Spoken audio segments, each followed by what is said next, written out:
Hingga hari ini, alhamdulillah, perihal penanganan COVID berjalan sesuai dengan aturan, walaupun ada 1-2 hal yang terjadi kendala. Tentunya kejadian ini kejadian yang pertama yang kita alami awal di tanggal 24, kurang lebih 24 Agustus. Saya menerima laporan dari Ketua RT, ya, ada warganya masuk COVID. Ini saya jujur saya sampaikan masuk bangga dan berterima kasih. Ada warga yang mau mereport. Tentunya banyak di luar sana hal-hal seperti ini menjadi suatu stigma lah ya, seperti ancaman atau kutukan. Nah ini yang tentunya di awal ketika kami keluarkan surat di tanggal 24 Agustus, suatu edaran, banyak rumor, banyak riuhnya dan segala hal yang ya alhamdulillah semuanya kita bisa tanganin, tahapan demi tahapan kita lalui, prosedur kita jalani, muncul lagi kasus kedua, yaitu keluarga juga dan anak istrinya, ketiga juga muncul. Nah inilah yang terus yang tidak bisa kita pungkiri, yang tidak bisa kita hindari bahwa COVID ini memang bisa terkena kepada siapa saja. Artinya diri kita pun kepada siapapun ini bisa terjadi. Nah, ketika terjadi kita harus ngapain? Ini yang mungkin kita harapkan nanti kita bisa sharing dengan Pak Endra yang akan menyampaikan testimoni. Kemudian Pak Lurah kita, Bapak Lurah Pejuang, Bapak Haji Isnaini. Selamat sore Pak Haji. Nah, ini juga nanti bisa sampaikan arahannya, bimbingannya, dan mudah-mudahan di sore ini kita dapatkan sesuatu yang berharga, yang bermanfaat buat kita. Ketika nanti terjadi lagi, timbul lagi, kita harus ngapain dan kita sudah siap. Saya sebagai Ketua Satgas 026 berpesan kepada Bapak dan Ibu semua yang hadir di sini, di Zoom ini, jangan lupa 3M, yaitu memakai masker, menjaga jarak, dan sering mencuci tangan. Dan saya berharap juga dengan kondisi ini yang terus meningkat, bila tidak ada keperluan yang penting dan mendesak, ya silakanlah di rumah saja, biarkan Bapak atau Ibu yang bekerja dan anak-anak atau keluarga tetap di rumah. Hindari kerumunan-kerumunan massa, hindari tempat-tempat yang kemungkinan akan timbul. Kejadian-kejadian yang terjadi di lingkungan kita, ini dari luar, yaitu klaster perkantoran.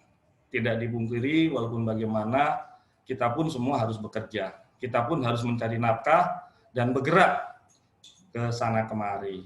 Nah, kita nggak tahu, kita tidak paham juga, ini bisa terkena kita, tiba-tiba kita dinyatakan hasil tes positif. Bagaimana urutannya, nanti mungkin bisa diceritakan juga, bagaimana prosedurnya, juga mungkin kakak diceritakan juga. Harapan saya satu, kepada Bapak dan Ibu warga RW 026, apabila ini terjadi, segera laporkan kepada pengurus RT dan pengurus RW akan tindak lanjutin kepada Bapak Lurah, nanti Bapak Lurah akan komunikasikan dengan Kepala Puskesmas Pejuang. Demikian mungkin pembukaan dari saya, harapan saya mudah-mudahan apa yang terjadi di lingkungan kita tidak membesar dan kita semua memahami, kita juga mengerti bahwa obat belum ada, vaksin juga belum ada, tapi satu hal yang kita harus jaga, mari kita lindungi keluarga kita. Demikian, billahi taufiq wal hidayah. Wassalamualaikum warahmatullahi wabarakatuh. Waalaikumsalam warahmatullahi wabarakatuh. Ya, baik Pak Edi selaku Ketua Satgas dan juga Ketua RW 026, terima kasih atas kata sambutannya. Berikutnya yaitu kami persilakan kepada yang terhormat Bapak Lurah Pejuang, Bapak Haji Isnaini untuk memberikan sepatah dua patah kata, Pak. Terima kasih, Pak. Waktu tempat silakan. Terima kasih. Bismillahirrahmanirrahim. Assalamualaikum warahmatullahi wabarakatuh. Selamat sore, salam sejahtera buat kita semua.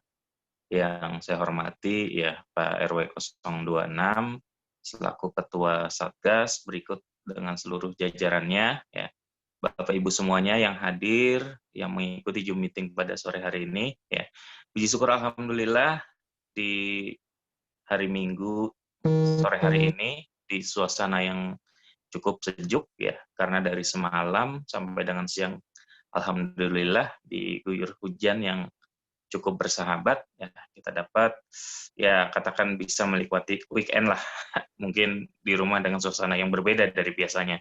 Salawat dan salam marilah senantiasa kita aturkan kepada junjungan Nabi besar Muhammad Sallallahu Alaihi Wasallam ya.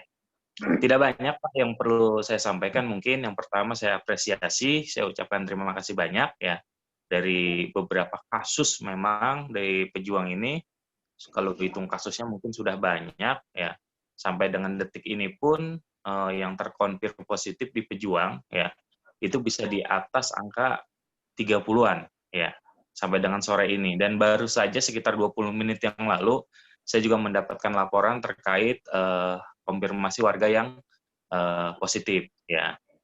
Perlu saya informasikan yang pertama sekarang ya, karena apa ya, agak banyaknya mungkin ya, bukan meledaknya, tapi sekarang agak banyaknya, dan kemarin juga saya cukup kaget ya, saya mendapatkan informasi ada warga yang positif, dia datang ke kantor kecamatan sore-sore kemarin tuh jam 4 ya. Waduh, kata saya, Satgas di RT RW-nya kemana ini? Nah, mungkin warga itu juga karena kebingungan kali ya. Inilah peran fungsi kita diperlukan ya, memberikan informasi yang sejelas-jelasnya, ya memberikan edukasi, jangan sampai terkesan ketika mereka atau orang tersebut mendapatkan hasil lab atau swab dinyatakan positif, jadi kayak nggak ada arah gitu. Wah, saya kemana nih? Saya harus ngapain nih? Gitu ya. Dan ini kejadian kemarin, orangnya katanya ngaku datang ke puskes, ya katanya, tapi kan nggak mungkin juga kalau hari Sabtu sore-sore ketemu tim puskes, kecuali tim yang ponet gitu. Terus datang ke kecamatan katanya, Satpol PP laporan, dan dia menginformasikan kalau dia positif. Ya. Nah, jadi karena memang satu, alatnya terbatas, SDM-nya terbatas, ya, dan yang lain-lainnya terbatas, akan tetapi jumlah yang terkonfirmasi positif ini, ya kita sih berharap jangan sampai bertambah lagi, tapi faktanya bertambah, dan bertambah. Jadi kemarin saya baru diberikan informasi lisan melalui Kepala Puskesmas bahwasanya jika ada warga yang terkonfirmasi positif, ya memang harus dilaporkan. Akan tetapi tindakannya ialah yang pertama sekarang, ya, tolong kalau tidak ada keluhan kesehatan, catatannya itu tidak ada keluhan kesehatan, artinya mungkin kemarin-kemarin kita kenal dengan istilah OTG, orang tanpa gejala, tolong lakukan isolasi mandiri di rumah. Kalau di situ ada beberapa keluarganya, tolong kalau bisa dia terpisah dengan keluarganya yang lain, termasuk keluarganya, sesuai dengan informasi yang diberikan Kepala Puskes, ya, bahwasanya kalau ada keluarganya yang sudah terkonfirmasi positif, keluarganya pun sekarang sebenarnya tidak perlu diswab ulang, artinya nggak perlu diswab PCR. Jadi cukup keluarga tersebut hanya mengisolasi selama 14 hari dengan alasan dengan catatan bahwasanya si keluarganya ini nantinya tidak ada keluhan kesehatan. Tapi jika ada keluhan kesehatan, ya baik batuk, mungkin panas, mungkin sesak napas, atau gejala-gejala lain yang mengarah ke gawat daruratan, itu segera mendatangi katakan layanan kesehatan, atau ya bisa menghubungi pihak puskesmas untuk dilakukan langkah-langkah terkait dengan penanganannya. Ya. Jadi kalau sekarang, mohon maaf, ya mungkin faktanya di kita ini sekarang di Kelurahan Pejuang khususnya, beberapa RW ini karena mungkin pertama ada yang panik juga. Pak, ini gimana Pak? Saya udah melaporkan sudah 2 hari yang lalu, sudah 3 hari yang lalu. Kok belum juga di swab ya? Kok belum juga didatangi ya? Gitu. Ya mungkin itu tadi. Alhamdulillah di beberapa RW juga sudah mengerti terkait dengan apa yang harus dilakukan. Jadi itu tadi arahannya adalah pertama lakukan yang bersangkutan itu isolasi mandiri, tidak boleh keluar rumah dan tidak boleh kemanapun. Ya, kecuali memang urusannya urusan untuk layanan kesehatan, artinya dia ke rumah sakit atau dia mau swab atau dia mau katakan kontrol, itu nggak ada masalah. Ya, tapi yang pasti dia harus melakukan isolasi mandiri. Terus Pak, peran fungsi kita seperti apa? Yaitu tadi kita memastikan ya bahwasanya ketika yang bersangkutan melakukan isolasi mandiri terkait dengan logistiknya ya baik makanan, minuman dan yang lain-lainnya itu kita penuhi. Ya. Kalaupun memang keterbatasan di wilayah tidak ada, nanti bisa disampaikan ke kami biar kami juga katakan melakukan langkah-langkah agar kebutuhan yang bersangkutan itu bisa kita penuhi ya. Jadi saya berharap ya di masa era new normal ini ya kalau Pak Wali menyebutnya ATHB ya kan, adaptasi tatanan hidup baru ya kan. Kita memang tidak bisa menghilangkan COVID-nya, tapi kita harus berdampingan, akan tetapi kita juga harus aman dari COVID-19 ini. Itu tadi yang disampaikan oleh Pak RW terkait dengan 3M, menjaga jarak, yang paling utama memakai masker, ya kan, menjaga jarak, dan rajin cuci tangan. Dan ini pun tolong dilakukan di semua level kegiatan yang ada di lingkungan wilayah RW. Baik itu mungkin ada pengajian, baik itu sholat berjamaah, ya, ataupun yang lainnya, tolong terkait dengan itu tadi, protokol kesehatan tetap wajib dilaksanakan. Yang selanjutnya, ya terkait dengan ada beberapa informasi kemarin kalau ada satu lingkungan yang memang berada di lingkungan RW 026 ya itu nanti kemarin saya sudah konfirmasi kepala puskes jadi yang menjadi tanggung jawabnya adalah di mana yang bersangkutan itu tinggal Pak, bukan di mana yang bersangkutan itu bekerja ya. Jadi mungkin saya kira itu kalau nanti kita ada sesi diskusi nggak apa-apa ya, kita juga sharing di sini berbagi pengalaman ya. Mudah-mudahan dan jangan bosan Pak Wali Kota sudah menginstruksikan lagi tadi pagi bahwasanya 2/3 dari jumlah pegawai yang ada ya kan, kali jumlah pegawai sekota Bekasi ada 24.000, 2/3-nya mungkin 18.000 ya kan, dikurangi mungkin maaf ada yang malas, ada yang sakit, ada yang alasan, ada yang nggak hadir ya kan tanpa keterangan dan lain-lain, katakan 15.000 lah, mulai besok pagi akan turun ke wilayah memastikan bahwasanya setiap pusat-pusat keramaian baik itu pasar ya kan, kafe atau mungkin tempat-tempat lainnya seperti sarana umum, tempat bermain itu wajib menjalankan protokol kesehatan. Dan saya juga mohon ya mungkin di lingkungan RW 026 kalau ada kafe, rumah makan ya tolong diingatkan ya bahwasanya kita harus melakukan protokol kesehatan.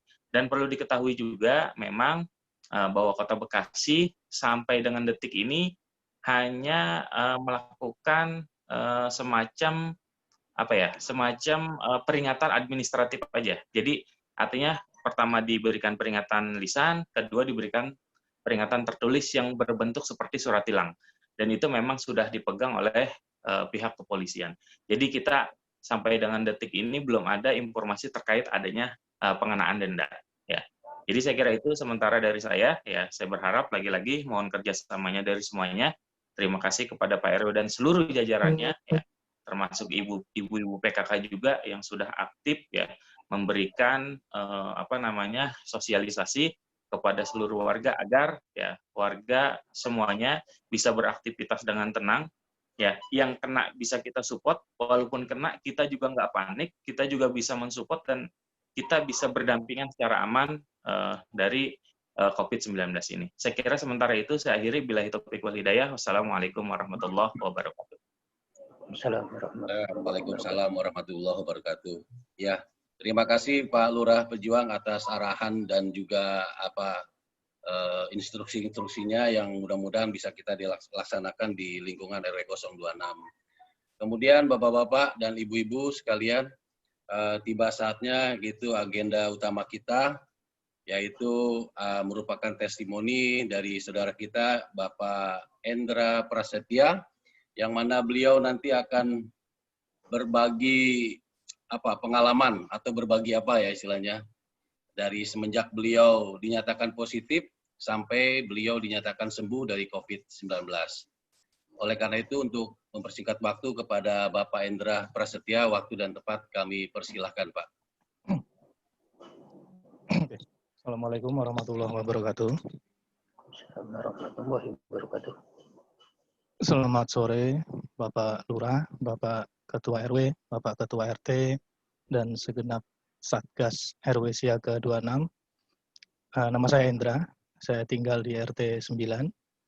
Jadi saya dinyatakan positif itu dari hasil swab di tanggal 21 Agustus, di mana waktu itu seluruh karyawan diwajibkan mengikuti swab test di Omni Cikarang, dan hasilnya keluar tanggal 24 pagi, hari Senin. Nah, pada saat itu ada arahan dari HRD, setiap yang positif secepatnya lapor ke RT RW.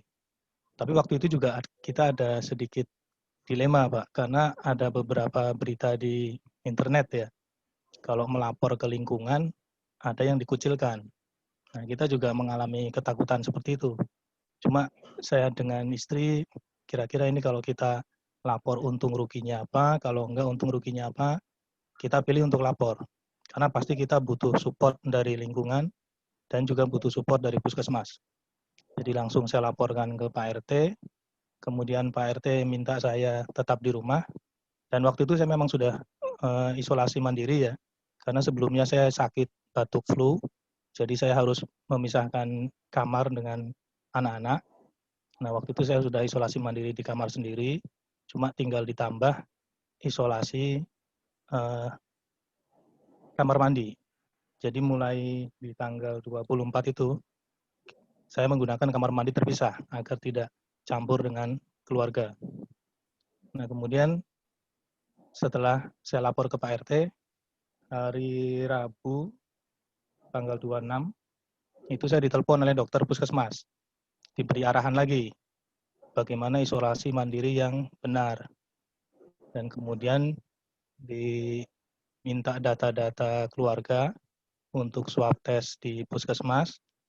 Kemudian dijadwalkan hari Kamis, tanggal 28 itu, hari Jumat, tanggal 28, istri dan anak-anak melakukan swab test di puskesmas.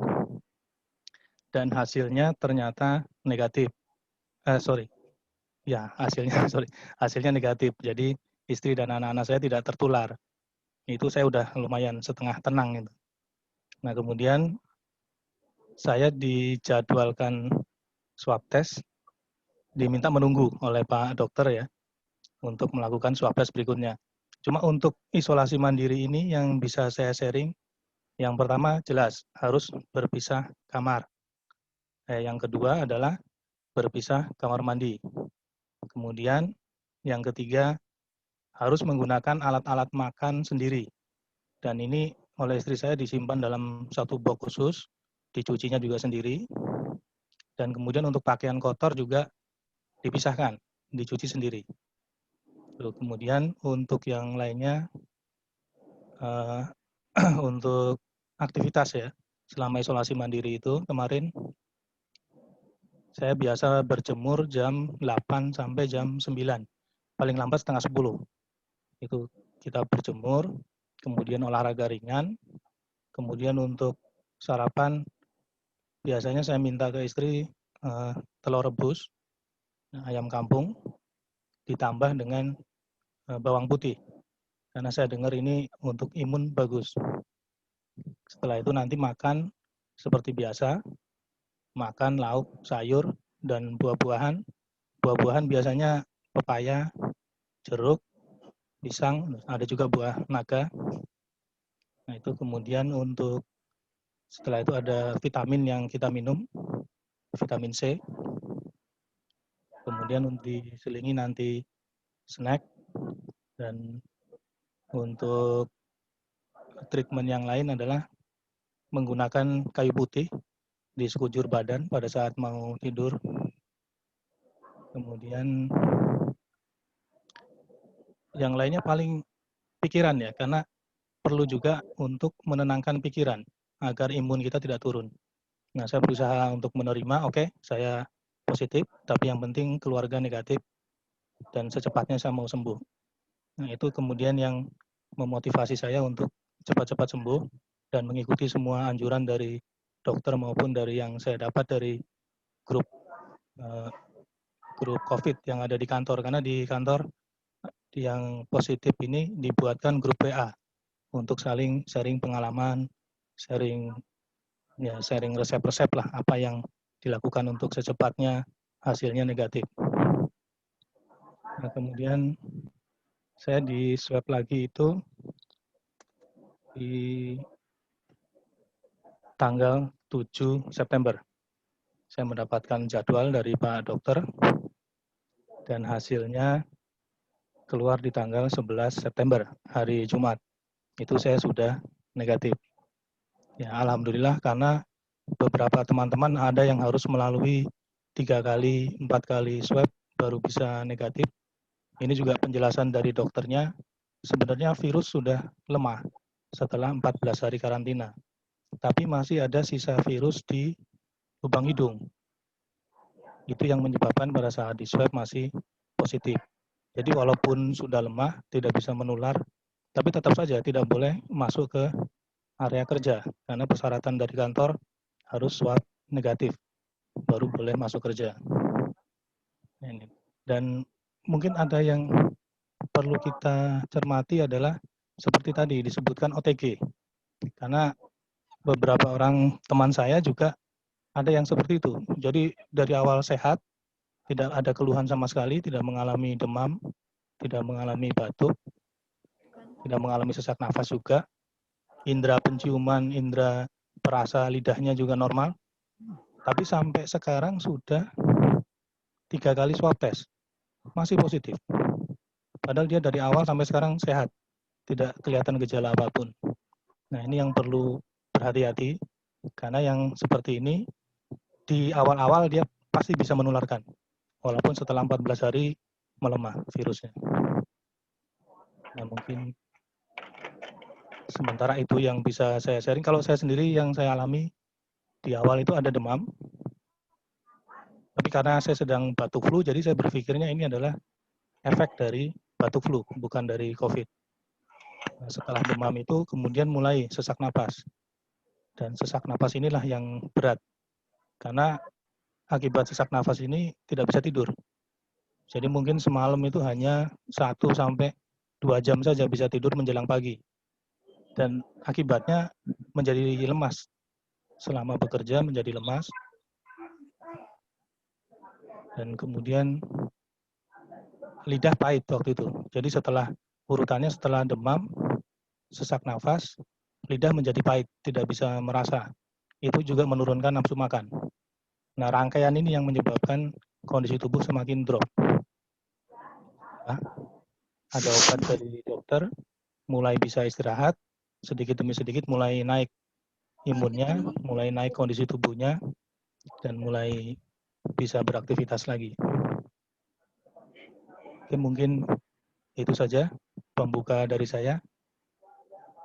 Mungkin bisa dilanjut ke sesi yang berikutnya.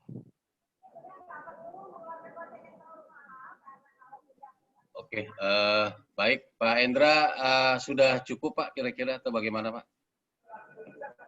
Kalau yang saya alami seperti itu, sudah saya ceritakan semua.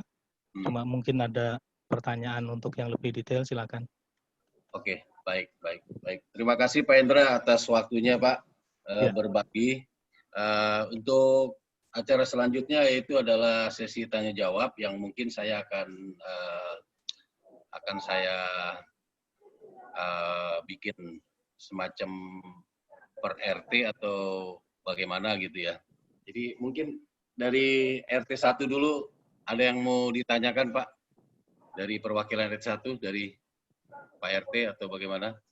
Silakan Pak. Halo.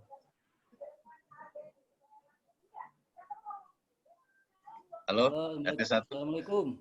Waalaikumsalam.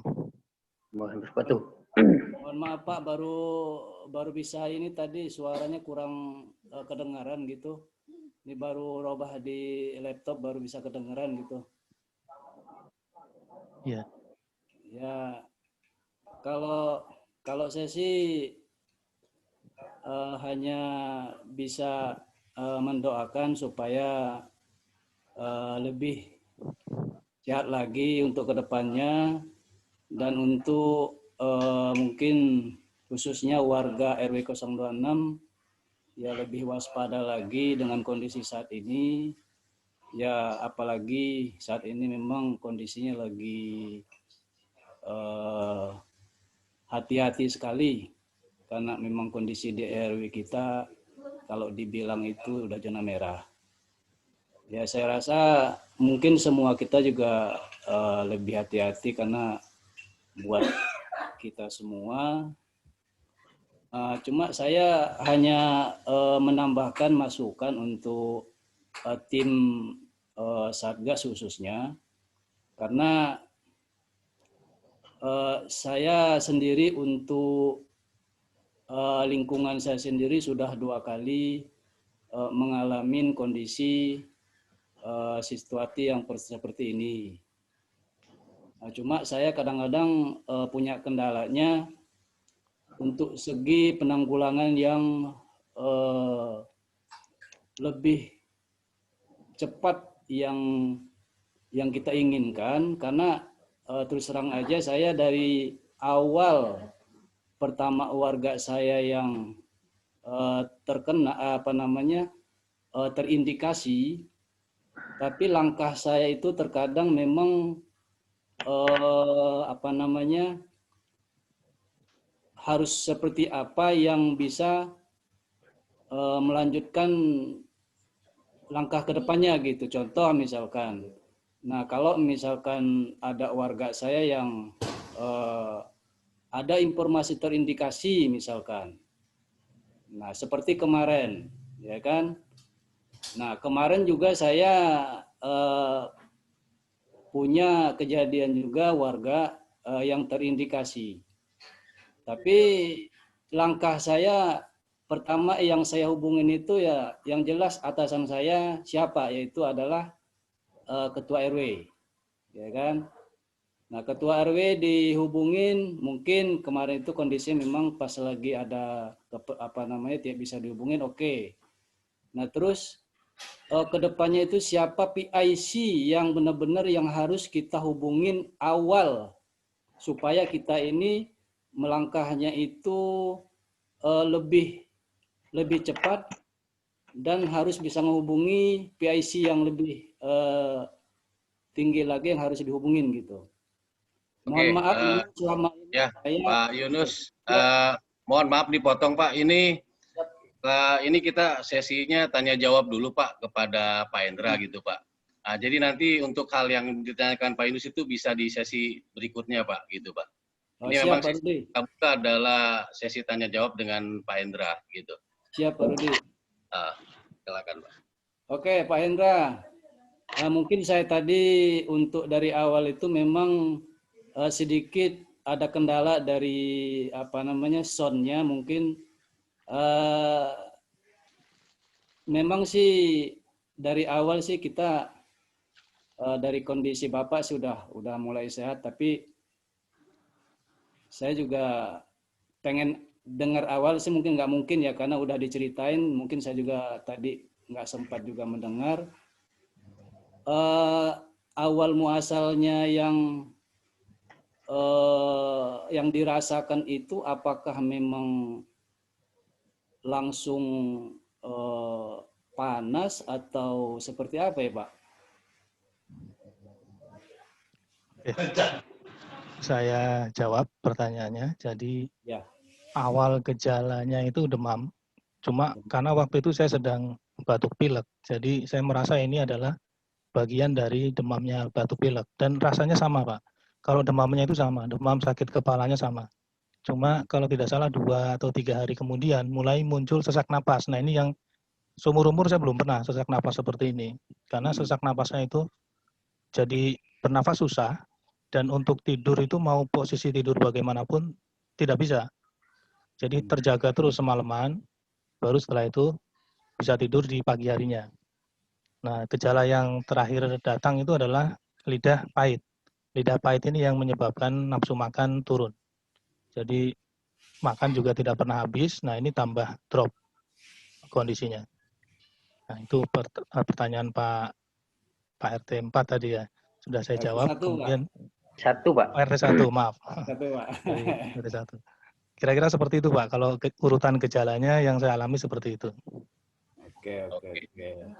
Baik. Saya rasa itu aja mungkin dari RT 1. Terima kasih Pak Rudi. Dilanjut Pak Rudi. Ya. Oke, baik. Terima kasih Pak Yunus selaku Ketua RT 01. Selanjutnya Pak Endar ya. Ini ada pertanyaan dari Ibu Desi RT 04. Chatting, ya. Ya, dari chatting. Ingin bertanya kira-kira Bapak tertular dari mana? Ditelusurinya dari kegiatan selama seminggu atau bagaimana? Terus dari RT 9 Pak Suryo, tolong Pak obat-obatan diinformasikan obat-obatan yang diberikan dari pihak puskesmas apa aja. Nah, itu 2 pertanyaan dulu, nanti dilanjut. Silakan Pak. Oke, untuk Bu Desi ya. Kalau saya tertular dari mana, ini kemungkinan besar dari klaster kantor. Karena memang kondisi di kantor saat itu awalnya ada yang dinyatakan positif pada saat berobat di rumah sakit di Jakarta Selatan, saya lupa rumah sakitnya. Setelah itu kemudian teman-teman yang satu bis jemputan dan satu ruangan dengan teman saya yang positif itu diwajibkan untuk swab test di Omni. Itu kira-kira tanggal belasan lah Agustus. Nah, tapi tidak berhenti di situ. Pada tanggal 21 akhirnya semua karyawan diwajibkan untuk swab test di Omni. Itu jadi karyawan yang naik bis jemputan langsung diarahkan ke bis jemputan, yang bawa kendaraan pribadi langsung diarahkan ke Omni. Jadi tidak ada yang boleh masuk ke kantor pada tanggal 21 itu. Kecuali Satgas ya, Satgas COVID tetap masuk ke kantor, yang lain langsung ke rumah sakit. Dan hari Senin hasilnya muncul. Hari Senin itu sampai hari Sabtu kita libur 1 minggu. Jadi kegiatan operasional diliburkan dan minggu depannya dipilih yang hasilnya negatif boleh masuk kantor untuk support operasional, dan yang positif diwajibkan untuk isolasi, bisa di rumah sakit atau di rumah, tergantung kebijakan lingkungan masing-masing. Nah, saya kira itu untuk pertanyaan Bu Desi dari chatting dari RT 4 ya. Terima kasih ya. Ya. Dilanjut ya. tadi pertanyaan Pak Suryo, Pak. Untuk Pak Suryo, obat-obatan ini cukup banyak, saya agak lupa ya. Yang jelas dari puskesmas itu yang saya ingat antibiotik, azitromisin 500, itu kemudian ada obat batuk ya, ambroxol, sama ada zinc. Zinc ini kan untuk gangguan pencernaan ya. Karena saya tidak mengalami gangguan pencernaan, jadi tidak saya minum. Yang saya minum hanya yang berhubungan dengan batuk dan antibiotik. Nah, kira-kira itu Pak Suryo. Apa cukup jawaban saya? Oke Pak, mungkin sudah detail. Kemudian pertanyaan selanjutnya Pak Endra, itu untuk dari Pak Doni ya, RT 05. Beliau ingin tahu mungkin kondisi suasana pekerjaan di Bapak itu kantor dalam apa, maksudnya di ruangan atau di luar ruangan sehingga Bapak bisa terdampak penularan COVID seperti itu. Dan kemudian dari Ibu Nur Irawati, Bapak bisa ceritakan pengalaman Bapak saat menjalani pengambilan swab, persiapan apa yang dilakukan dan bagaimana biayanya. Nah, silakan Pak. Oke, untuk Pak Doni, kalau saya bekerja itu ada di ruangan dan ada di luar ruangan, karena saya mengontrol supplier juga di luar kantor. Cuma yang saya garis bawahi, ini yang menjadi masalah itu kan sirkulasi AC ya di dalam ruangan. Nah, mungkin ini juga perlu jadi perhatian Bapak-Bapak di lingkungan pekerjaannya. Karena sekarang di lingkungan pekerjaan saya sudah berubah. Jadi untuk akses ke kantor itu semua pintu dibiarkan terbuka, normally open. Jadi tidak ada lagi pintu yang tertutup, kecuali yang berhubungan dengan jalan ya, yang langsung keluar. Kalau yang di dalam semua ruangan terhubung, itu pintunya harus terbuka. Kemudian tempat-tempat yang di situ ada kemungkinan orang berkumpul mulai dihilangkan, seperti pantry yang tadinya untuk sarapan, sekarang pantry hanya boleh untuk membuat kopi, tapi harus diminum di tempat lain. Nah, kita ada satu kantin utama, itu yang di tempat untuk makan, minum, dan lain-lain. Tapi untuk yang pantry kecil di office itu hanya untuk membuat minum saja, tidak boleh untuk sarapan. Karena kondisinya kurang bagus ya, karena di situ orang berkumpul dengan kondisi masker dibuka untuk makan. Nah, kemudian juga mungkin untuk meeting, Mbak. Meeting itu kan biasanya ada kopi, ada minum. Nah, ini sekarang kita sudah dilarang untuk meeting dengan ada menyajikan minuman atau snack. Jadi kondisi meeting ya meeting saja. Tidak boleh lepas masker. Jadi intinya itu ya, maskernya itu harus selalu dipakai kecuali untuk makan. Makannya di kantin utama, dan di kantin utama itu kita makannya di meja, diberi sekat akrilik, jadi hanya 2 orang berhadapan, kemudian meja satu dengan meja lain diberi jarak. Jadi pada saat orang melepas masker untuk makan itu, kondisinya insya Allah lebih aman daripada yang sebelumnya. Kalau sebelumnya hanya kursi berjarak saja, jadi masih ada kemungkinan ada penularan virus. Oke, untuk Pak Doni, kira-kira seperti itu. Ya, baik. Terima kasih Pak Hendra ya. Mungkin Ya. dominan Bapak seling di dalam ruangan mungkin ya, sepertinya ya. Ya, iya, karena saya seminggu 2 kali baru keluar dari ruangan ke supplier. Ya, ya. Ya, baik. Terima kasih Pak. Ya, sama-sama Pak. Selanjutnya Kemudian, dari Ibu Nur tadi Pak, pengalaman Bapak pengambilan swab bagaimana rasanya mungkin, sama biayanya bagaimana katanya Pak? ya. Untuk Ibu Nur, untuk pengambilan swab, jadi saya sharing dari grup WA di kantor itu, melumuri badan dengan minyak kayu putih, itu kan untuk terapi indera penciuman juga, dan untuk melonggarkan saluran pernapasan juga. Itu saya lakukan. Kemudian juga di grup kantor itu ada tentang gurah minyak kayu putih. Jadi gurah hidung menggunakan tisu yang dibasahi minyak kayu putih, digulung kecil supaya bisa masuk ke lubang hidung, dibiarkan beberapa menit. Nah, itu jadi lega napasnya untuk beberapa orang ya, untuk beberapa orang yang lain bisa langsung bersin.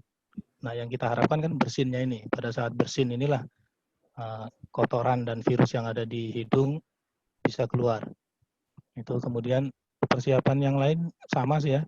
Rutinitasnya memperbanyak vitamin dari buah-buahan, kemudian makan selalu dengan sayur juga, dan ya sayur, buah, nutrisi, mungkin itu.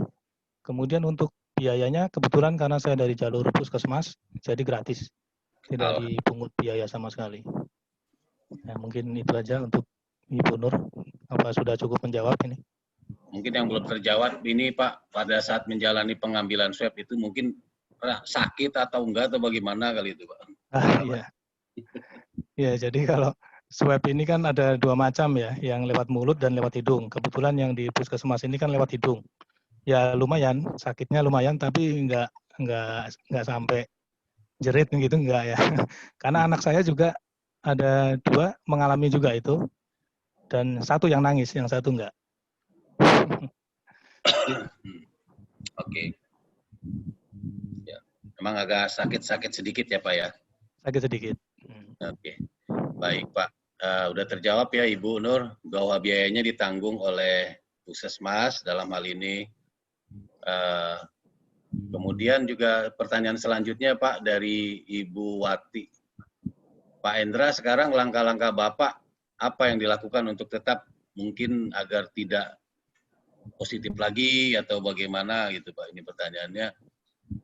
Setelah gitu loh, pasca Bapak kena ini apa yang Bapak lakukan supaya nggak positif lagi? Oke, untuk Bu Wati ya, jadi ada 2. Yang pertama bagaimana kita tidak tertular, dan bagaimana imun tubuh kita tetap bagus. Kalau bagaimana tidak tertular, mungkin saya pikir Bapak Ibu sudah tahu semua ya, masker yang standar medis itu dipakai setiap keluar dari rumah, kemudian dipakai dengan benar. Karena ada yang pakai masker medis, tapi tidak menutupi lubang hidung.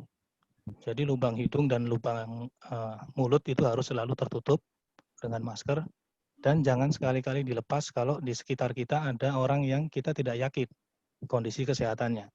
Jadi lebih baik tetap dipakai sampai di tempat yang di situ hanya anggota keluarga kita yang kita sudah yakin, atau di tempat itu tidak ada orang lain yang kita tidak tahu kondisi kesehatannya. Itu untuk masker. Kemudian selalu membawa hand sanitizer. Yang botol kecil juga cukup di dalam kantong, sehingga kemanapun kita pergi, kita menyentuh sesuatu yang kita tidak yakin ada virus atau tidak, kita bisa langsung cepat-cepat membersihkan tangan. Jadi tidak harus menunggu ketemu tempat hand sanitizer umum baru membersihkan tangan. Mungkin nanti malah lupa ya. Jadi selain masker, kemudian hand sanitizer, dan mungkin Bapak Ibu ada yang pakai jasa ojol ya, ojek online, itu sebaiknya bawa helm sendiri. Jadi itu lebih aman daripada kita pakai helm dari ojek online. Nah, untuk yang kedua tentang meningkatkan imun, tentu saja makan yang bernutrisi dan buah-buahan.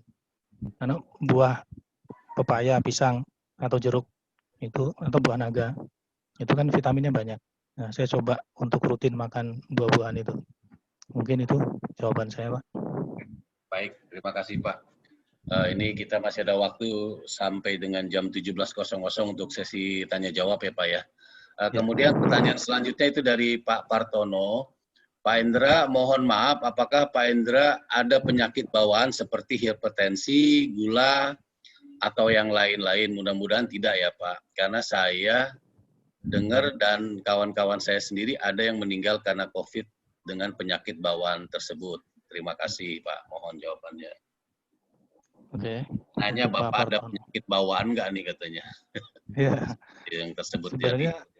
Saya ada hipertensi, cuman masih hipertensi ringan ya. Kalau gula, alhamdulillah nggak ada. Cuma kalau teman-teman saya yang saya perhatikan parah itu yang gula sama mungkin yang ada jantung ya. Itu yang gejalanya lebih parah dibanding yang penyakit bawaan lain. Iya. Ya, itu yang saya perhatikan seperti itu dari lingkungan saya. Oke. Ya, jadi memang itu sangat berpengaruh ya Pak ya, penyakit bawaan yang dialami sebelumnya ya Pak ya. Iya seperti itu Pak. Nah, ini pertanyaan selanjutnya nih Pak dari Pak Sudo lagi. Pak Endra, dalam berapa hari sesak napasnya Bapak mulai hilang nih Pak pada saat Bapak mungkin dinyatakan terkena COVID itu? Atau mungkin setelah Bapak dikasih obat atau bagaimana nih? Kalau sesak nafasnya itu kira-kira tanggal 14-15 ya mulai. Ya 1,5 minggu lah. Ya, jadi benar. 1,5 minggu itu baru mulai berkurang. Normal lagi. Ya. Cukup lumayan itu, juga ya. Ya, setelah normal itu baru bisa istirahat. Nah, baru naik lagi kondisi tubuhnya. Seperti itu. Oh, jadi masa kritisnya kurang lebih 1,5 minggu ya, Pak ya? Tes. Kritisnya itu jalan ya. Sesak napas itu, Pak. Oke. Selanjutnya ini, maaf Pak Endra mau nanya saat menggunakan minyak kayu putih. Ini apa maksudnya nih saat menggunakan minyak kayu putih? Ya ini mungkin semacam apa dampaknya kali Pak ya, dampak yang Bapak rasakan selama begitu Bapak menggunakan minyak kayu putih itu Pak. Ada nggak yang rasakan itu Pak perihal terapi minyak kayu putih ini Pak? Gitu. Ya, jadi minyak kayu putih ini ada 3, dibalurkan ke tubuh, kemudian diteteskan ke minum, sama digurah ke tisu, dimasukkan ke hidung. Yang saya lakukan 2, yang berhubungan dengan hidung. Karena kalau yang diteteskan ke minum itu, saya nggak yakin itu akan ada efeknya, karena ini masuk ke saluran pencernaan ya, dan masih jadi perdebatan juga di grup WA kantor. Jadi saya ambil yang amannya, saya lakukan gurah, dan saya balurkan ke tubuh ini untuk supaya selain terapi indera penciuman juga supaya tidurnya lebih enak karena lebih lega napasnya. Itu Pak. Oke. Jadi Bapak menggunakan 2 terapi aja ya Pak ya, dibalurkan ke tubuh. Sama dengan dimasukkan ke hidung melalui tisu ya Pak? Iya Pak. Oke. Selanjutnya Pak, ini dari RT 5 menanyakan apakah info dari dokter apabila kita sudah terkena COVID itu bisa terkena lagi Pak? Nah, kalau ini kemarin saya nggak sempat konsultasi seperti ini dengan dokter puskesmas. Jadi saya nggak bisa menjawab ini Pak. Oke. Ya mungkin yang kita perhatikan tetap imun tubuh aja ya Pak ya. Jadi walaupun siapapun kalau memang imun kita lagi melemah ya tidak menutup kemungkinan bisa kena lagi dan bisa kepada siapapun. Ya. Nah ini Pak, dampak Bapak setelah dinyatakan sembuh nih Pak dari Pak Kasidin. Bapak sudah dinyatakan sembuh, sudah boleh beraktivitas kembali. Masih ada nggak Pak dampak yang Bapak rasakan Pak dari penyakit yang telah Bapak dinyatakan sembuh itu? Atau mungkin masih suka ada sesak napas atau bagaimana? Seperti itu. Silakan Pak Indra. Ya, kalau gejala-gejala COVID baik yang umum maupun yang khusus sudah tidak ada lagi, Pak. Jadi semuanya sudah pada saat dinyatakan negatif itu beberapa hari sebelumnya juga sudah hilang. Jadi sudah insya Allah sehat. Cuma mungkin dampak bawaannya yaitu Pak karena terlalu banyak makan dan terlalu lama istirahat. Jadi sekarang gampang ngantuk dan gampang lapar ini Pak. Efeknya itu tadi.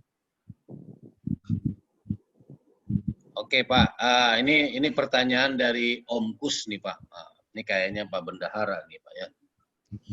Pak Endra, bagaimana pengalaman dari lingkungan Bapak dan bantuan warga ataupun Satgas yang Bapak rasakan dampaknya? Nah ini mungkin sekaligus bisa menjawab pertanyaan dari Pak Yunus tadi ya, gitu Pak, mengenai apa sih yang mau dilakukan gitu, seperti itu. Silakan Pak Endra. Ya. Jadi setelah saya melaporkan ke Pak RT, kemudian mulai ada beberapa masalah ya karena suplai logistik dan lain-lain.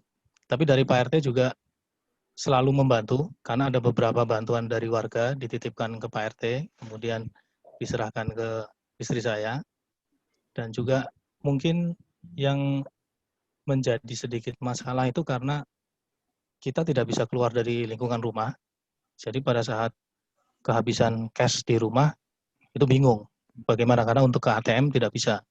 Nah ini sampai akhirnya saya transfer ke Pak RT yang membawakan cash-nya ke rumah. Jadi sampai seperti itu. Karena tidak semua bisa online, Pak. Jadi seperti kebutuhan sayur, buah-buahan, dan lain-lain kan, kita bisa komunikasi lewat WA.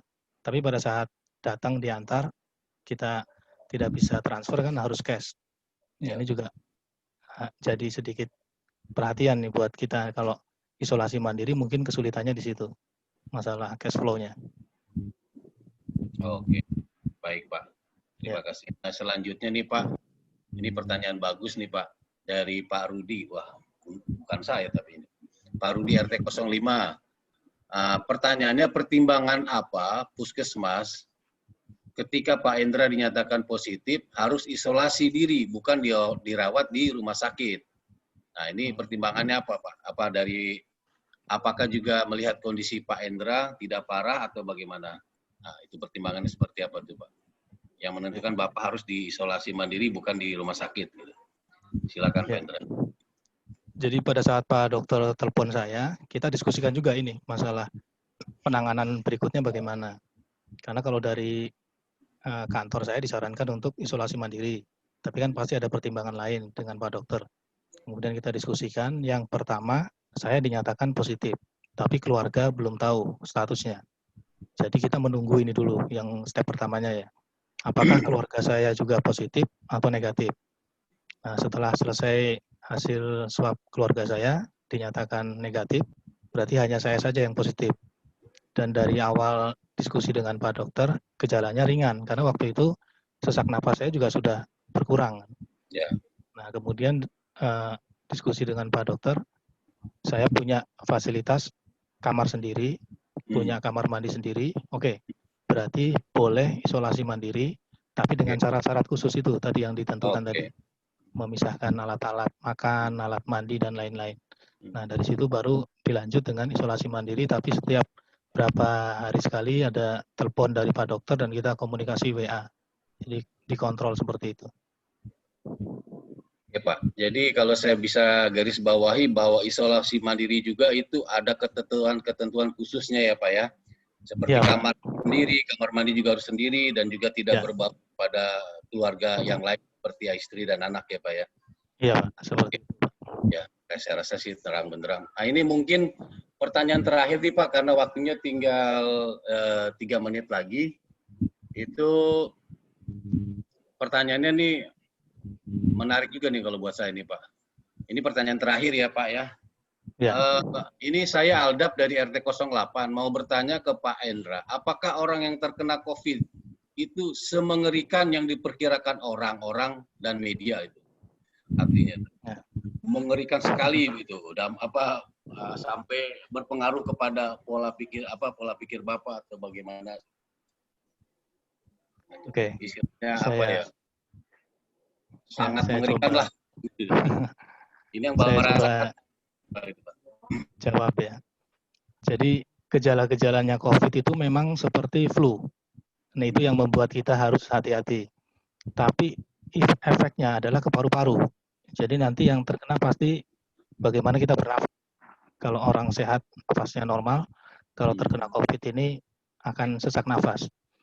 Apalagi kalau dia punya penyakit bawaan seperti TBC, jantung, atau diabetes. Itu biasanya recovery-nya lebih lama. Karena teman-teman saya yang punya bawaan 3 penyakit ini mau nggak mau melanjutkan di rumah sakit. Isolasinya harus di rumah sakit selama 1-2 minggu. Setelah itu baru bisa dibolehkan pulang ke rumah. Tapi yang jelas Pak, kalau kita terkena COVID, itu yang perlu kita cek adalah histori penyakit kita. Kira-kira apa saja yang penyakit yang kita punya. Nah, ini akan menjadi rujukan. Kalau punya komorbid atau penyakit bawaan 3 itu memang sebaiknya langsung ke rumah sakit, jangan isolasi di rumah. Karena nantinya ada kebutuhan oksigen untuk nafas, bantuan nafas. Nah, ini akan sulit kalau di rumah ini. Baik. Seperti itu aja ya Pak ya. Iya Pak. Oke, baik. Baiklah Bapak-Bapak, Ibu-Ibu, saya rasa sesi tanya jawab sudah selesai karena memang jadwal kita sudah jam 17.00.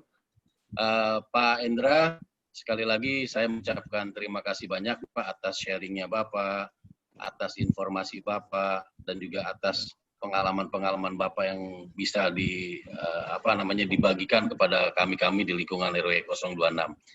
Gitu Ya, Pak. sama-sama, Terima kasih sekali lagi Pak Endra. Sama-sama Pak. Baik Bapak-Bapak, Ibu-Ibu, selanjutnya ini adalah sesi itu adalah informasi umum dari Sekretaris Satgas 026. Dalam hal ini Pak Mul ya, Pak Mul.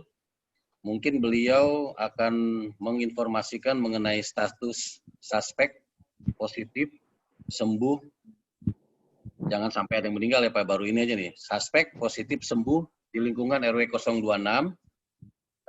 Kemudian juga prosedur rapid test, PCR, isolasi mandiri, dan pola penanganan warga terdampak di 4 RT di 026.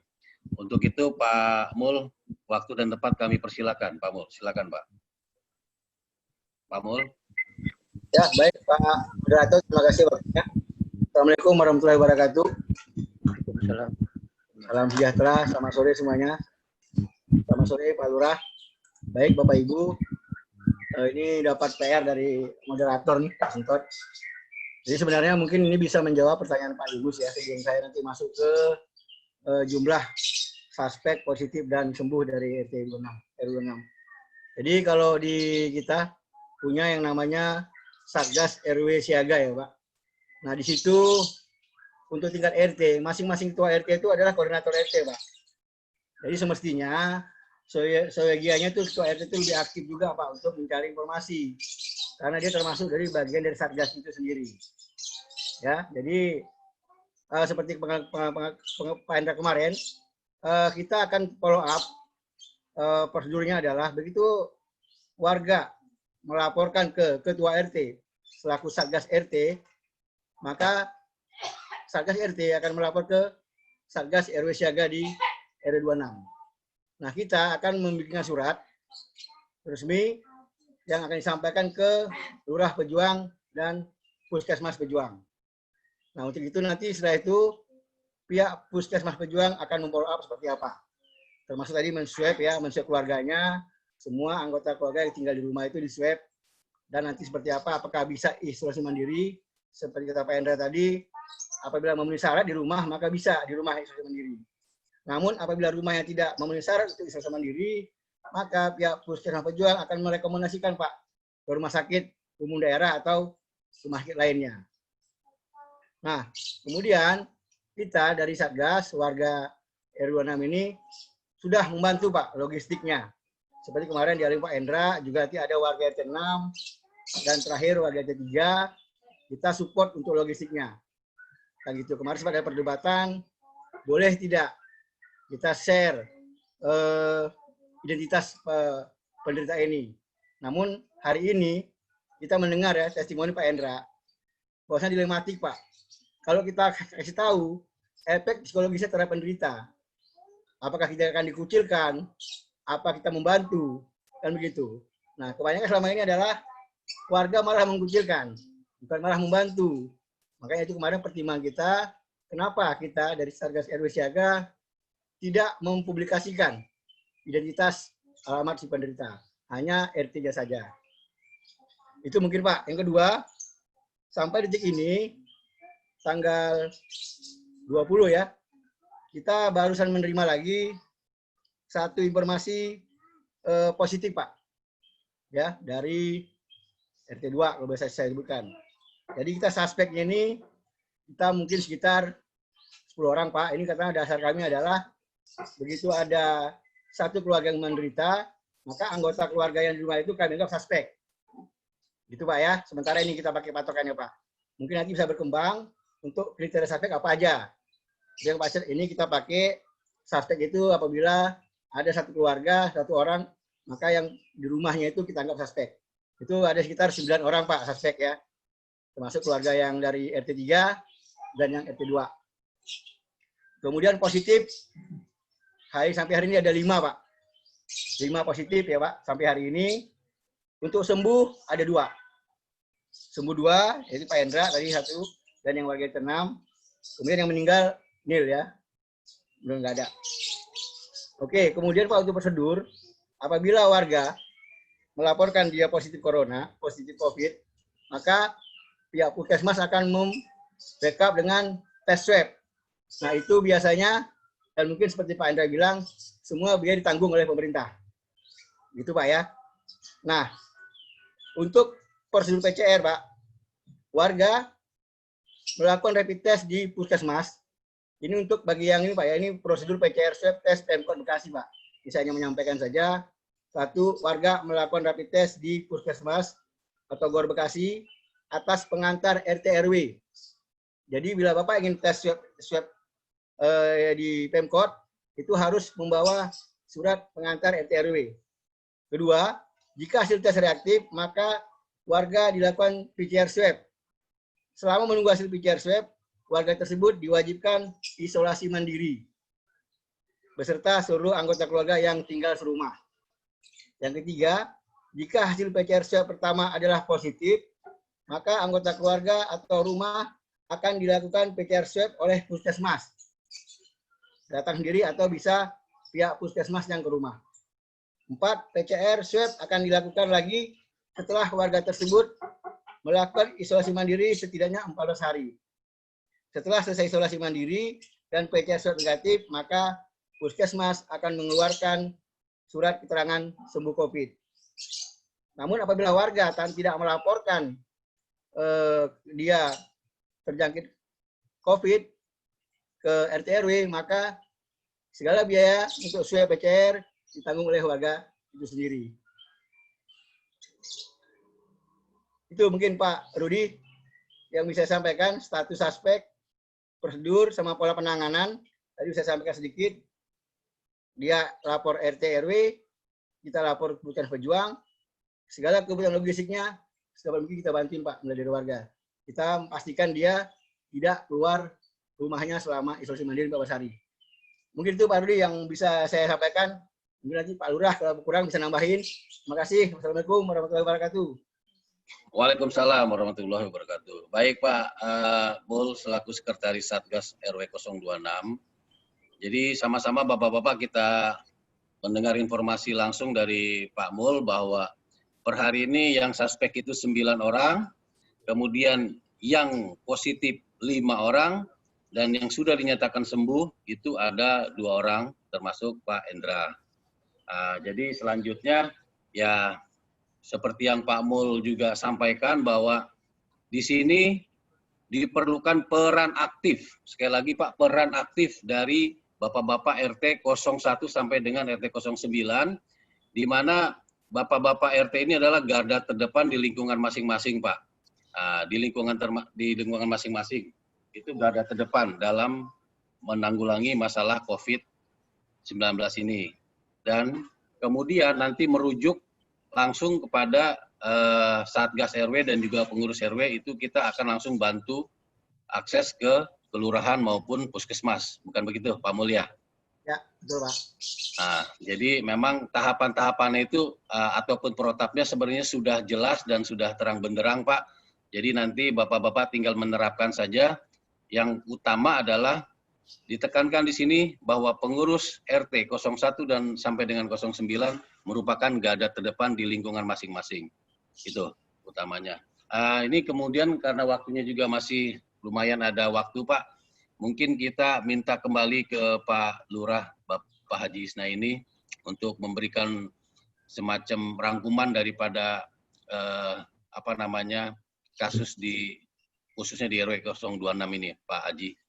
Silakan Pak Haji Isna ini. Waktu tempat silakan.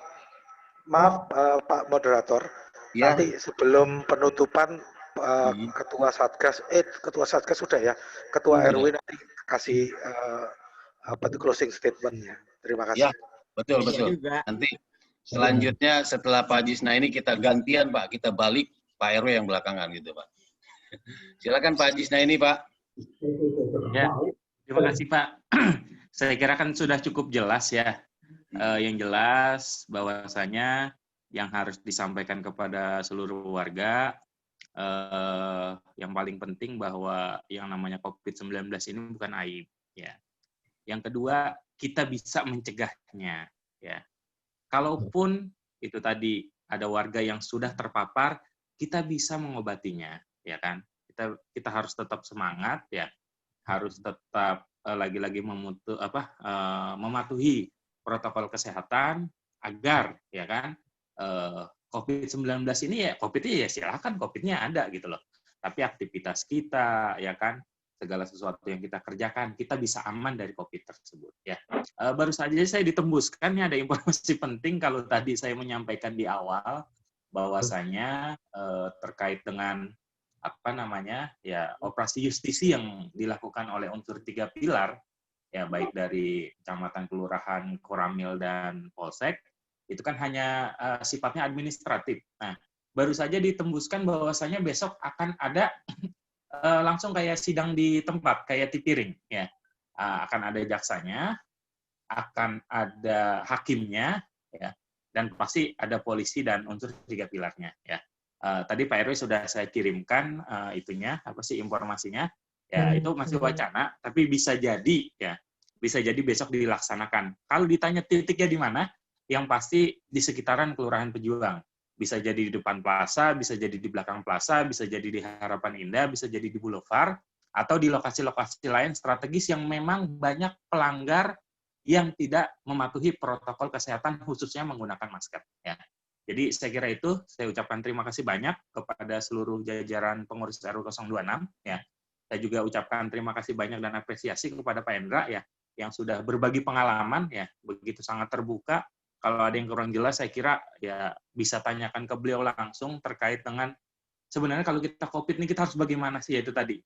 Karena kata kuncinya jangan panik ya. Jangan panik, jangan mikirin yang lain-lain. Karena selain dari obat-obatan, makanan yang bergizi, dan yang paling penting untuk meningkatkan imun adalah pikiran yang jernih, pikiran yang rileks, pikiran yang tidak terbebani dengan hal-hal lain. Ya. Sementara saya kira itu, saya persilakan kepada moderator untuk diteruskan oleh kepada Pak RW 026. Saya akhiri bila topik wal hidayah. Wassalamualaikum warahmatullahi wabarakatuh. Waalaikumsalam warahmatullahi wabarakatuh. Baik, terima kasih Pak Lurah. Ini justru ada informasi penting kan Pak ya. Siap-siap mulai besok kalau ada razia kita langsung dihakimin di tempat Pak. Dihakimin di tempat. Sedang di tempat, bayar denda. Bayar denda, nggak tahu besarannya berapa. Terima kasih Pak Lurah informasinya. Selanjutnya untuk penutup, silakan Bapak Ketua RW 026, Bapak Edi Mulyawan, untuk memberikan kata-kata penutup dan arahan terakhir Pak. Silakan Pak, waktu tempat dipersilakan. Ya, makasih Bapak Rudi Ismail selaku moderator. Terakhir, saya menyampaikan terima kasih kepada Pak Lurah Pejuang selaku pemimpin kita yang selalu bantu kita, bantu lingkungan kita di Kelurahan Pejuang khususnya di RW 26 dan sudah berkenan hadir di acara ini. Yang kedua, saya juga sampaikan kepada Bapak Endra Prasetya, terima kasih banyak Bapak atas sharingnya, pemahamannya, yang ini juga bermanfaat buat teman-teman semua di lingkungan RW 26. Kepada Bapak-Bapak pengurus RT, pengurus RW, Satgas 026, Bapak-Bapak Ibu warga RW 026 yang sudah meluangkan waktunya di sesi sore ini, saya ucapkan terima kasih banyak. Terakhir, sebelum ditutup acara ini, saya sampaikan kepada semuanya bahwa COVID ini bisa terjadi kepada siapa saja. Dia tidak mengenal jabatan, dia nggak pilih-pilih orang, ini bisa terkena pada kita semua. Saya berharap, seperti yang tadi sudah disampaikan Pak Lurah, Pak Mulyo selaku sekretaris, maupun Bapak moderator, jangan lupa 3M, dan ketika ini terjadi, siapa yang harus menangani? Dan harapan saya, Satgas ini sukarelawan. Tentunya siapa lagi kalau bukan kita sendiri. Tadi Pak RT juga ada sampaikan harus bagaimana, yaitu kembali kepada diri kita sendiri. Dan pada kesempatan ini saya mengajak kepada Bapak dan Ibu warga 026 apabila ada yang mau bergabung kepada satuan gugus tugas untuk membantu sesama kita, membantu teman-teman kita, sahabat-sahabat kita yang sedang terkena musibah, ini sangat bermanfaat sekali. Tentunya tadi Pak Hendra juga sudah cerita bagaimana ketika dia membutuhkan sembako, kehabisan duit, harus nggak bisa keluar, dan dia taat sekali selama masa isolasi. Nah, inilah peran Satgas yang harus hadir di saat ini. Pak Mulyo tadi cerita bahwa saat ini sudah ada tambahan lagi. Tadi sudah terkonfirmasi Pak Lurah positif, mungkin nanti akan datanya segera kami kirim ke Bapak Lurah, yaitu hasil dari Rumah Sakit Mitra Bekasi Timur. Saya sudah ada kompom, Pak. Ini juga klaster dari kantor, yang tentunya Bapak-Bapak juga tahu, di Kota Bekasi, khususnya di kawasan industri MM 2100, itu ada 22 perusahaan. Nah, ini berurut, yang pertama, kedua, ini ada lagi perusahaannya baru, Pak Lurah. Ya, ini tidak dipungkiri, ini akan bisa terjadi. Dan kita juga nggak tahu. Dan kita nggak bisa salahkan yang bersangkutan. Ya, mudah-mudahan ini teman-teman yang lain jaga kesehatan, imun. Tak lupa tadi saya pesan, monggo teman-teman, siapa lagi yang bisa membantu kita, siapa lagi yang bisa menolong bersama kita, ya kita sendiri. Dalam forum ini, saya mengajak teman-teman, bapak-bapak dan ibu warga RW 26, ayo kita bergabung bersama di Satgas, kita bantu teman-teman kita yang ketika ada musibah, sama-sama kita menolong. Demikian kali dari saya, Pak Rudi. Sekali lagi, saya ucapkan terima kasih semuanya kepada Bapak Lurah, kepada Bapak Hendra, dan warga Bapak dan Ibu RW 026. Mohon maaf bila ada satu hal yang kurang berkenan. Harapan saya testimoni ini ya cukup yang terakhirlah, kalaupun nanti diperlukan lagi dalam forum yang lebih ini lagi. Demikian dari saya, billahi taufik wal hidayah. Wassalamualaikum warahmatullahi wabarakatuh. Waalaikumsalam warahmatullahi wabarakatuh. Terima kasih Pak Edi atas nasihatnya, paparannya segala macam. Kemungkinan ini kita masih ada waktu kurang lebih 5 menit Pak, sampai 10 menit. Halo? Ya, Pak Sentot. Halo? Ya, Pak. Silakan. Ya, Pak Sentot, ini mungkin kesempatan terakhir buat Bapak nih Pak, diberikan selaku host Pak, untuk memberikan ya wejangan-wejangan lebih lanjut Pak sebelum acara ditutup, mungkin kurang lebih 10 menit, masih ada waktu kita Pak. Silakan Pak Haji Sentot. Nggak usah lah. Saya itu kan cuman sekretariat. Silakan Pak Rudi, mungkin kalau mau ada tambahan sedikit tanya jawab tentang Satgas, silakan. Kalau tidak ada, silakan Anda tutup. Terima kasih. Oke, terima kasih. Baik, Bapak-Bapak, kira-kira masih ada yang perlu ditanyakan atau bagaimana Pak mengenai Satgas di lingkungan RW 026? Atau mungkin udah cukup, kita bisa langsung close virtual meetingnya, seperti itu. Hanya mungkin ada tambahan ya Pak, kita nanti dari tim Satgas dalam hal ini akan memberikan informasi setiap hari mengenai status COVID di RW 026, seperti itu. Pak Mul ya, rencananya ada itu ya Pak Mul? Jangan di-mute Pak Mul. Ya, betul Pak Rudi. Jadi nanti mungkin dalam minggu-minggu ini di pintu pos 1 kita akan pasang ya kayak pengumuman gitu ya, kayak tol itu ya, kecelakaan berapa. Jadi pasti berapa, status berapa, itu dasarnya adalah laporan dari warga melalui ketua RT-nya Pak. Jadi akan kita update begitu warga lapor ke RT lapor ke Satgas RW Siaga, maka akan kita update Pak. Suspek, positif, sembuh dan meninggal. Begitu Pak Moderator. Ya, baik. Peserta warga masyarakat Pak. Jadi kalau memang kita terkena COVID, nggak usah malu, nggak usah takut, karena ini kita Pak Lurah bukan aib. Jadi perlu kita ketahui supaya bisa kita tangani bersama-sama. Begitu Pak. Lanjut.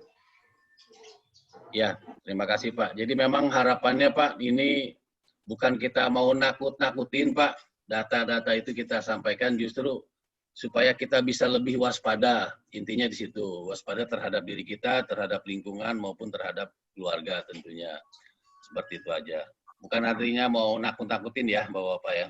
Nah, justru keterbukaan ini buat saya justru jalan Pak. Jalan atau apa istilahnya melihat bagaimana toleransi warga kita di RW 026 itu. Apabila ada saudara kita yang terkena musibah ini, kita bisa saling membantu, bukan justru dikucilkan seperti itu. Karena yang selama ini udah kita jalankan terhadap saudara-saudara kita, semua clear dari RT, RW maupun dari Satgas itu mensupport semua kebutuhan saudara kita yang terkena COVID dan alhamdulillah sudah masuk ke dalam fase sembuh. Ya mudah-mudahan juga rekan-rekan ataupun saudara-saudara kita yang lain juga bisa menyusul, dapat segera sembuh dan bisa beraktivitas seperti sedia kala. Saya rasa cukup sekian Pak dari saya.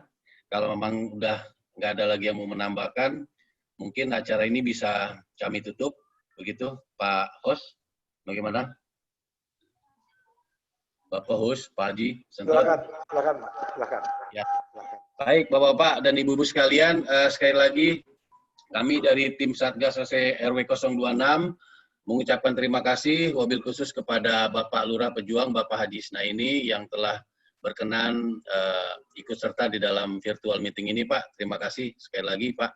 Dan juga kepada Pak Endra Prasetya yang telah membagikan ilmunya beliau kepada kita semua dalam menanggulangi COVID-19.